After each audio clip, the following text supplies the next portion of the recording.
So today in the garage I have this 2025 KX450X. I've done a couple oh god, that's bad. Let's start over. Okay. Alright, so today in the garage I'm going over my 2025 KX450X. I've had a couple build videos in the past, but we're going to go over in depth some of the extra things I've done to it since then. I haven't done a bunch of part install videos recently just because I was moving, I didn't have good lighting, and I just didn't want to, go through that process. And now that I have that, I'll try to get some more in there, but it's still hard to do some of those build videos. So I figure some videos like this will suffice. I'll do a little overview real quick, and I'll bring you guys a little closer, and we'll just go over the whole thing. So, like I said, 2025 KX450X. This is my race bike for next year, because I'm still on the beta back here for this year, and then this will be my bike next year. I'll say a couple of the sponsors that are on this bike first. Works Connection Pro Circuit is a sponsor now, so Works Connection, Pro Circuit, Factory Connection, P3 Carbon, my gears, Klim. I just got re-signed with Klim for this next year, so I'm super excited about that. They make good jerseys and all that stuff. Works Connection owns Arc levers, so if you've heard of Arc levers, they're like one of the best levers. ABS is also a good lever, but they make folding levers as well as Arc, but I really like these Arc levers, so I'll show you that. Works Connection, like I said, also makes Pro Pegs, so I'll show you those in depth. Got a couple of the sponsors on here. I want to do a little bit more. I want to add a couple more parts, and I'll talk about that towards the end on what I want to do and what I feel like I need to do. So I'll show you guys the bike. Will bring you a little, you know what? I'll talk about it first. Okay, so Dunlop, also a sponsor. Should have mentioned that. In the front here, I got a brand new AT82 front tire. From what I've seen on the motocross track, people like to run like 12.5 to 13 PSI. I'm not hitting jumps as big as that, so I like to run 11.5. I like to run 11.5 front and rear for every tire, because then I know it's always consistent. I always use the same gauge when I race. So I always use the same gauge. It's like a Jatco, like JACO. It's off Amazon. It's always the same. So that one seems to be pretty reliable. I always run that. If I'm practicing, I don't have one because of the Jatco one's in the trailer. I use like just one of those like little pen looking ones, and those aren't as reliable. So I like to just use that Jatco one when I race to make sure. So like I said, AT82 front tire. I run 11.5 PSI. That one's brand new. AT82 rear tire flipped in the, technically it's hard packed terrain, but you would say soft compound direction. So it's, the square is forward, the bow tie is backwards. The reason why I did that, it's a used tire. I haven't tested out in this direction, and so I want to give you guys a review of that, because I've done a lot of riding on the other direction with the bow tie forward, because I ride in a lot of soft conditions. So I want to do that, and then I only exclusively run Dunlops. In the past, I've run Kenda tires as well. I did a little bit on a Maxxis when I first got the beta, because that's what it came with. But then I went to Kenda, and those worked really well. And then just felt like I needed something different, a little bit more lean angle, because I like to lean the bike over a lot. And went to that, and went to these Dunlops, and oh my god, it's so much better. So going away from that, I guess that's besides the point. AT82 rear, used, but I have a brand new one. It's going to go on during the race season. So coming back up here, my graphics are Decal Works. I think they do a good job. I've used other brands before as well, like Decor, but Decal Works is more local to me. It's in Illinois, so I feel really good about that, and I have a contact there. So it's really good. And if you use code PulpMX. I'm shouting out Pulp because you get like 25% off. So it's really nice. So this is full graphics kit on this Cowie. I have my name and all my sponsors. That's really awesome. Super happy about that. Cycra front number plate with the tab cut off because the tab looks horrendous.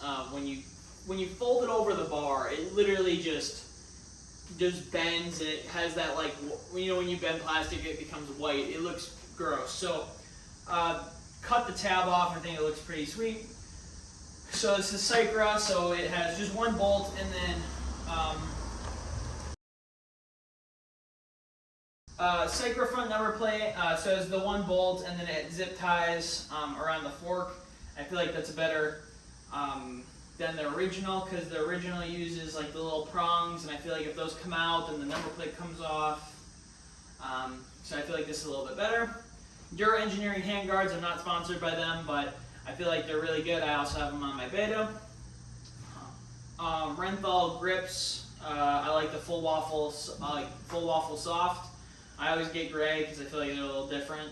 Set up black, and then arc levers. I'll come and show you that in a little bit. Arc levers. I like my levers really far out. I got like big hands. The same reason why I like the full waffle. A little bit of extra comfort, and they're just a little bit bigger. So, well, nice for me. Factory connection suspension, forks and shock. P3 carbon disc guard and skid plate, and yeah, it's really good. Works connection, foot pegs, pro circuit shifter, and I'll bring you guys closer to see a little bit more what's going on. Okay, so bringing you guys a little closer, just to see everything up close. So works connection, they do this whole shot device or pro launch device, so that's really nice. I've tried that out a couple times. I really like it. Renthal handlebars. They come stock on the bike. Fat bar. Usually, I like to run a twin wall. I think it looks better, and also with hitting trees and stuff, I think it just is a little stronger. But that's the cockpit area. Got holes drilled in this side cover here. Not for all performance. It does help with a little bit of performance, but more or less it's just for looks. I think it looks sweet. Works connection radiator braces, pro circuit shifter, pro circuit axle blocks. I run a Tusk sprocket here. The reason for that is honestly it's cheap. RK chain, the only thing I'm not happy about is this right here. This chain slider or this chain guide, I should say, is not the best. It had bent in a small little tip over, and it not only took off the paint on the chain, but also on the sprocket. I'm sorry for it being a little dirty. I don't have a pressure washer anymore, so this is what you get. Coming over to this side, works connection, little bolt right there instead of the screw like the Phillips head. I think that works a lot better. Then we got a little custom brake snake going in there because I just don't want to pull that brake out, and that works really well and allows it to be a little bit stronger. Then we got this pro circuit water pump cover and impeller. That right there is around $250.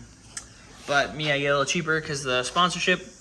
That right there is going to make a big difference. So running that's going to make your bike cooler.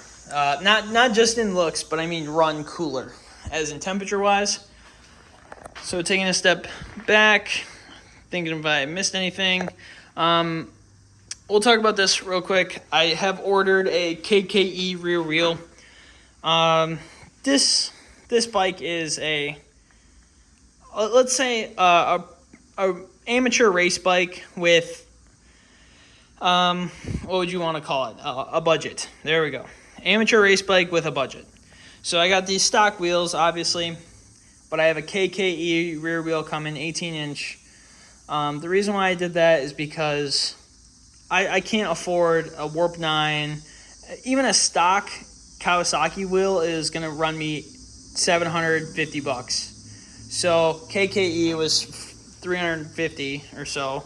So we're gonna be running that, and that should be good. Especially if I just put a sand tire on it. I run the sand tire maybe 3 times a year. So 3 times a year at a race, maybe a couple more during practice. Yeah, the bike's awesome, and we'll jump back here. I'll tell you some things I would like to do with the bike in the future.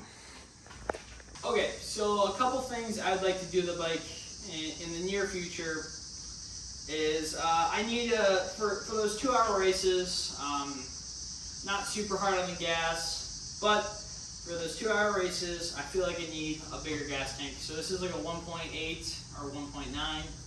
I need they make a 2.8. I believe it's 2.8 is an IMS tank. It comes out of the top here. I don't like the looks of it that much, but I need a bigger tank. So I'll be switching back and forth between the 2 tanks. Like I'll run this tank in the shorter races, maybe motocross, but the bigger tank when I'm racing off-road.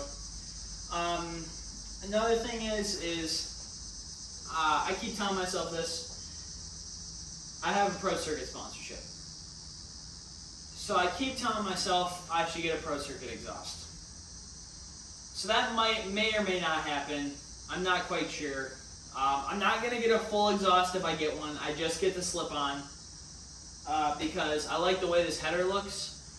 The Pro Circuit header looks great. Don't get me wrong. The Pro Circuit header looks better than this one. But I like this header here.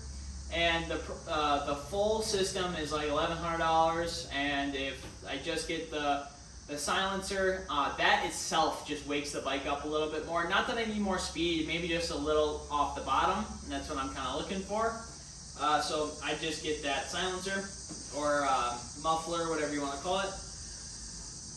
And the last thing is a maybe item. So with this Kawasaki, I've seen plenty of videos on the motocross side of things that say ECU.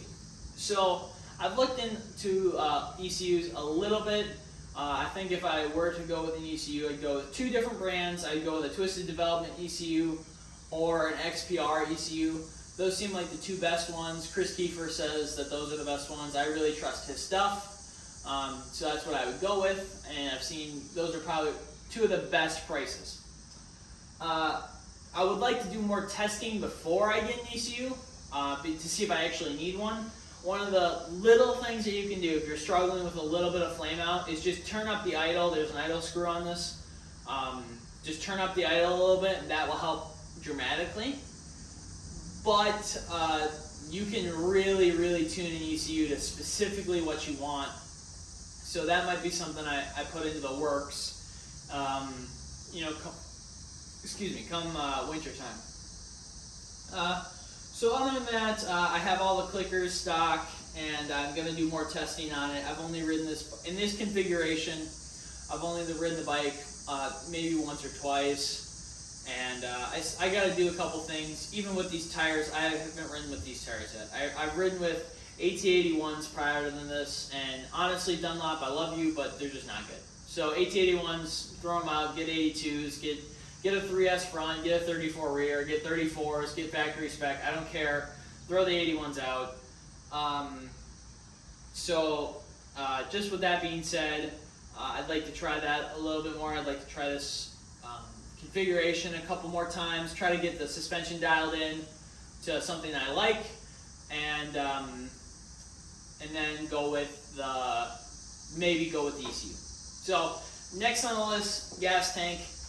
Maybe exhaust. Like I said, you only live once. So thanks guys for watching. I hope you like this KX450X build. I want to do something a little different. If you look out there, a lot of GNCC guys, especially in my races, you see a lot of 2-strokes. I went away from 2-stroke because something different, as well as I ride low in the RPM, and to really be fast on a 2-stroke, you need to ride higher up in the RPM. Not so much the 300, but sometimes you do. And I ride low in the RPM. So I went with a 4-stroke, just trying something different, learning something different, making me a better rider. And also, you see a lot of Betas, you see a lot of KTM, Husqvarna, Gas. You see a lot of Yamaha. So I was gonna get a Yamaha, but this was on sale. So I went with the Cowie, got a good deal, and I feel like I can turn this into something that I really can enjoy. So, all right, well, we'll see you guys in the next one.